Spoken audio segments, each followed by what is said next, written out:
हे सगळ्यात महत्वाची गोष्ट आहे, सगळ्यात महत्वाची. आणि सातत्याने दुसऱ्या चुका काढण्याचा प्रयत्न करतो, दुसरा असा आहे दुसरा कसा आहे हे बघण्याचा प्रयत्न करतो, पण आमच्यामध्ये किती चुका आहे हे आम्ही बघत नाही. एक गुरु होते आणि त्यांचा एक विद्यार्थी होता, आणि त्या विद्यार्थ्याला त्याने शिक्षण पूर्ण झाल्यावर त्याने एक आरसा दिला आणि त्या विद्यार्थ्याला सांगितलं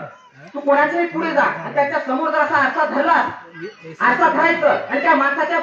अंगामध्ये कोणती गुण आहे, त्याचे मध मत्सर माया मोह लोक काय आहे तुला निश्चितपणे दिसून येईल. मग तो प्रयोग करण्यासाठी रस्त्यावर जात असताना समोर एक ग्रस्त दिसले, त्या ग्रस्ताच्या समोर गेला, त्यांच्या समोर आरसा धरला आणि आरसा धरता त्याला त्या विद्यार्थ्याला त्या समोरच्या ग्रस्तामध्ये मध मत्सर माया लोभ हे सगळं दिसून आलं. त्याला वाटलं यांच्यामध्ये मध मत्सर माया लोभ असेल, तर तो समोर चालत गेला, समोर